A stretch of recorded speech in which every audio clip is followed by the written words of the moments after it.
Caitlin Clark is changing the WNBA for the better, but not everyone is a fan of it. The changes are everywhere. In fact, the ticket prices to the games are night and day compared to before Caitlin entered the league. Now, some might argue that the change is for the worse because you have to pay more. Indiana Fever has seen dramatic increases in ticket sales and prices since Caitlin entered the league. The average price of a ticket to a Fever game is now $144, which is up 133% from last year. Now that is wild. The get-in price for the Fever's home opener against the New York Liberty on May 16th was $487. Additionally, tickets for the draft in Brooklyn, New York sold out within 15 minutes. Now, before Caitlin, you wouldn't have had a hard time getting a ticket, but now you have to queue in line early in the hopes of nabbing a seat. What was even crazier was the fact that teams and resellers were jacking up prices for games against the Indiana Fever before Caitlin even made her debut. And if you want to see Caitlin play against your hometown team, you will have to shell out more cash than ever before. The average get-in price is $165 before fees, substantially higher than typical offerings. The Washington Mystics, which have the smallest arena in the league, sold one ticket for $600. Some of the price differences are simply absurd. Take the Mercury, for example. An average Mercury ticket is $23, but when Caitlin is in town, that ticket balloons up to $109. The Las Vegas Aces start their ticket sales at $15, and their first game hosting Caitlin is priced at nearly $100 more. Prior to Caitlin entering the league, the average resale ticket price was $50, but now it's $87. The average purchase price for Indiana Fever road games in 2024 is $108, which is 151% more than the $43 price from 2023. Now, the purchase price for most teams entering the 2024 season is generally higher when they play the Fever than their average games. TickPick has sold 222% more tickets for WNBA games this year versus this time last year. And Caitlin can be thanked for that. TickPick has already sold 86% more tickets for Fever games than it did for all of the 2023 season. Clearly, Caitlin is the face of women's basketball, no matter how hard her haters try to deny that fact. Like the saying goes, men lie, women lie, numbers don't. And what the numbers are saying is that Caitlin's WNBA is completely different than the previous iteration. She has more than doubled the audience for her games compared to others and nearly quadrupling the ratings compared to last year when she was not a part of the league. No wonder the Wall Street Journal dubbed her the GOAT of TV ratings.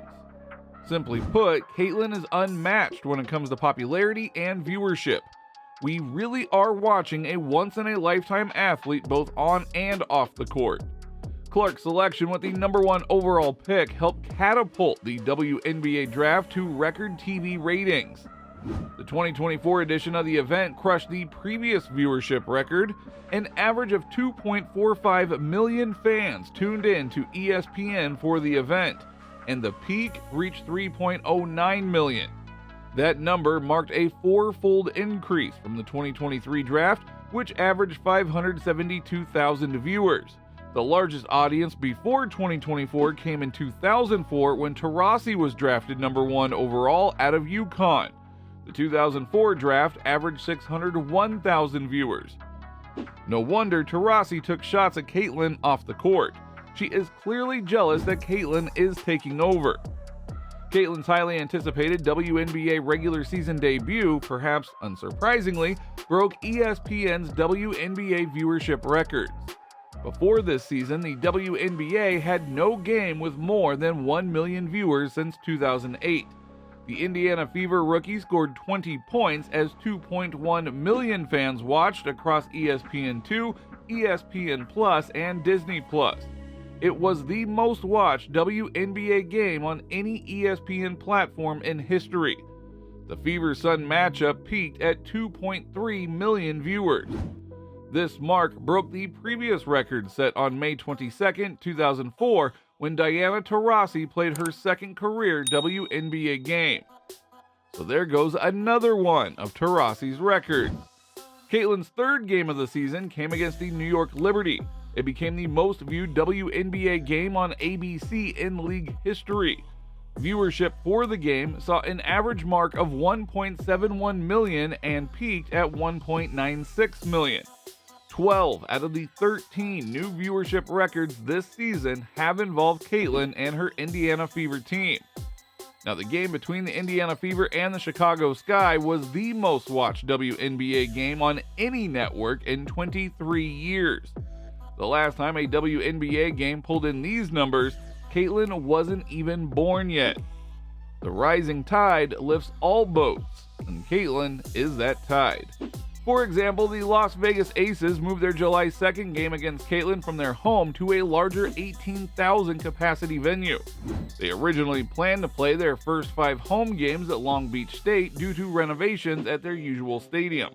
They moved a trio of contests, which included a May 24th meeting with the Fever from the collegiate facility back to the arena that they share with the NBA's Lakers.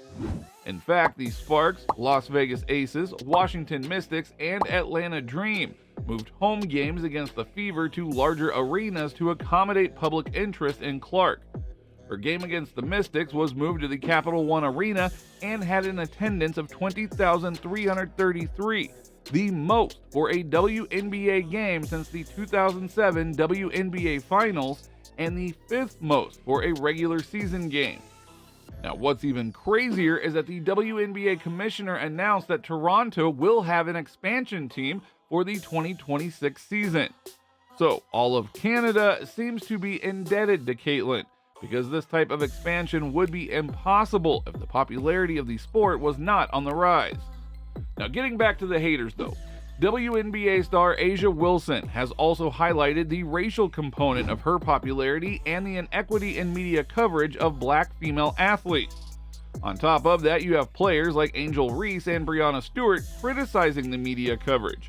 They have been arguing that the viewership records and sales are not the result of just one individual. It is the collective effort that started from the previous generation of hoopers and now is being carried forward by the current crop of talent. That talent might be spearheaded by Caitlin, but there are plenty of others who also deserve the credit. Now, although they have a point, it is hard to argue with the facts. It is no mere coincidence that Caitlin's name is attached to all of the new record-breaking incidents. The only game that Clark wasn't involved in for the top-viewed matchups was the Minnesota Lynx versus the New York Liberty. There simply hasn't been anyone like Caitlin. Just attaching your name to her can change the trajectory of your business. Now, what's even more disgusting is that her appeal extends far beyond the basketball court, as evidenced by her lucrative brand deals with industry giants such as Nike, Gatorade, Xfinity, State Farm, and Buick. Glossier showcased their products by posting a reel of Caitlin's makeup application on Instagram. Glossier saw a remarkable 71% increase in video views over the last 30 days. Caitlin rocked a Prada outfit for her draft day. Afterward, Prada saw a staggering 140% increase in mentions during the week of the WNBA draft, highlighting the effectiveness of their collaboration with her. State Farm ran a campaign featuring Caitlin. The resulting post quickly gained momentum, racking up an impressive 1.95 million video plays within a single day. Caitlin is also setting records in the endorsement sphere. She signed a $28 million U.S. contract that spans 8 years and includes a signature shoe. The new deal would be the richest sponsorship contract for a women basketball player. Now, perhaps the biggest change was with the chartered flights. The WNBA commissioner unveiled a league-wide charter program for the 2024 and 2025 regular seasons. Previously, chartered flights were only authorized for postseason games. Caitlin is simply too popular and beloved to go on a normal flight. Her fans have been nicknamed Clarkies in reference to Swift's fan base of Swifties, and if you know anything about the Swifties, they show out for their idol. The same seems to be true for Caitlin's fans. But if you only had the Fever traveling with chartered flights, that would make other teams unhappy. So, the entire league is now benefiting from the fact that Caitlyn has an avid fan base. It's almost as if there was not a WNBA before Caitlyn, and now there is a WNBA after Caitlyn. The two can't even be compared because they are so different. Caitlin Clark has essentially changed the women's basketball business, and her haters just have to live with that reality.